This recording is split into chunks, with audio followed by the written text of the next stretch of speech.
The Legend of Zelda: Tears of the Kingdom is the most highly anticipated game of 2023.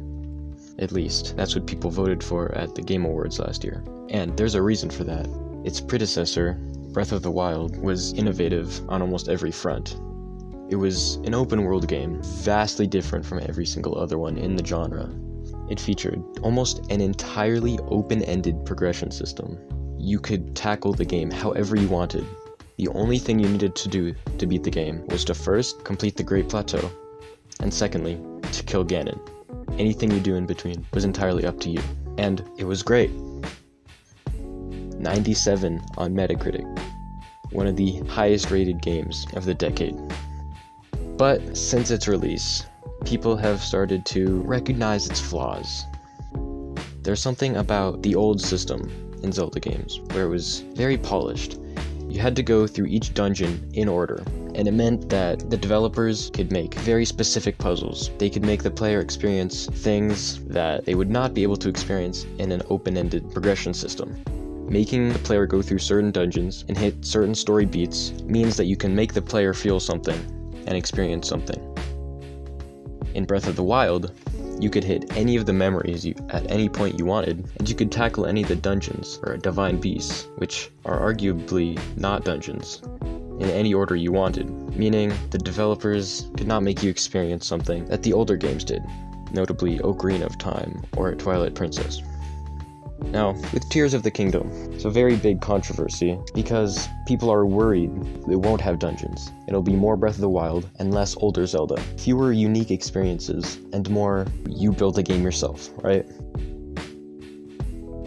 And I'd like to discuss two games today that I think Tears of the Kingdom might be similar to, or might be able to build off of. So, let's start with one of my favorite RPGs, which also happens to be Elden Ring, Game of the Year 2022. It's very easy to understand why this game was elected Game of the Year 2022. It was like Breath of the Wild in many ways. You had a tutorial section, like the Great Plateau, to Godric the Grafted. After that, you could tackle any of the game's three first major areas in whatever order you wanted. After beating Godric the Grafted, you could explore Limgrave, Liurny of the Lakes, and Caelid in whatever order you wanted. Upon defeating Godric the Grafted, you are required to get 2 great runes to access the mid-game. And you could get those by defeating Rennala, Rykard, or Radahn. This is a lot like Breath of the Wild. You could go in any order you wanted. As long as you knew how to, you could advance in a completely free-form way. But once you did, you were slowly eased into a linear, straightforward path to the very end of the game. Starting with Morgott, Fire Giant, Malekith, right until the end of the game. It's something that not many games do, even though the ones that do are always regarded as great. This method of funneling in the player to get to the very final boss. And the reason it works so well is because the player at first feels immersed in this world. They can explore it however they want, and it's not forcing them to go down any path. It helps the player form connections with the world and to resonate with it in a way that games based on levels or linear dungeons can't do. It also helps the player get familiarized with the gameplay, the mechanics. And once the player has, they have a much easier time going through the linear aspect of the game. Like in Elden Ring, combat is very sharp. The difficulty ramps up as soon as you enter the first room, honestly. But you really need those first few hours to get comfortable with the game in order to be able to complete the final sections. This is something I hope Tears of the Kingdom can expand on. Having this open-ended first part and then a linear endgame, funneling in the player to the final boss. Breath of the Wild didn't do this. It started off kind of linear. I mean, not really linear, but you had to do this small section of the game in order to have access to the rest of the world. But again, it meant that there was no specific part that every player had to do. You could skip all the divine beasts if you wanted to. Whereas I always thought it would be cool if you had to do 2 of the divine beasts, and then maybe there's one final dungeon before you get to Ganon.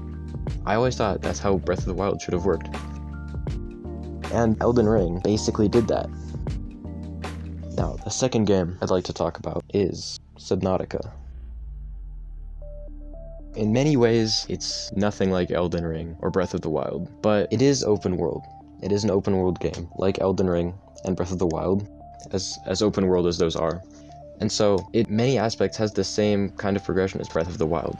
You are led into this huge world, you need to progress in every way you can, and by the end of the game, you've visited the different facilities, the quarantine enforcement platform, the disease research facility, and the power plant, and then you have to access the final area of the game and save the Sea Emperor. It's a lot like Breath of the Wild, except rather than having all 4 dungeons accessible as soon as you start, you are very likely to reach one first. Much like how you are likely to reach Varuta before any of the other divine beasts, you are likely to reach the quarantine enforcement platform before any of the other research facilities on planet 4546b. And the devs definitely wanted you to. They have the Sunbeam arriving to get you at the quarantine enforcement platform, but even still, if that weren't the case, the disease research facility, which is the second alien facility you're likely to reach, is a kilometer underneath the ocean.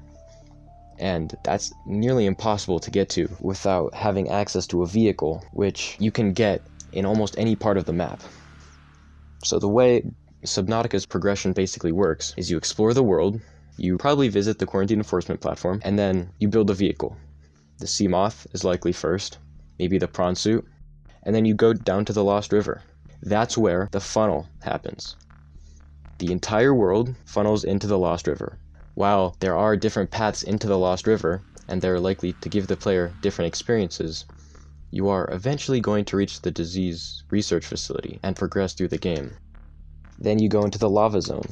You need to go through the lava zone, much like their Lost River, to beat the game. Just like the funnel in Elden Ring, Subnautica is still way more open. It's actually a lot more similar to Tears of the Kingdom. Tears of the Kingdom, you are going to make vehicles to reach higher parts of the map. Almost the opposite of Subnautica. Think about it, right? And people have theorized the vials on Link's hip are going to be used to power those vehicles. The more power you have, the higher you can go into the air. Almost exactly like Subnautica. I think there are likely to be several dungeons in Tears of the Kingdom that you can tackle in any order, and once you have enough power, you can make a vehicle or something to reach the highest part of the Sky Islands, or maybe even the deepest part underground, and get to the end game. We can see that this game has a much greater emphasis on story than Breath of the Wild did, with all the new characters, and we can see on the tapestries everything that basically we didn't get to see in Breath of the Wild. So I'm hoping Tears of the Kingdom is like Subnautica, or is like Elden Ring, and uses that funnel-in method of progression, which makes the player more familiar with the gameplay and mechanics for the endgame, lets them become immersed in this world and explore it and build connections with it, but also give the player a specific experience, lead them down a specific story, and stay polished as those old Zeldas were.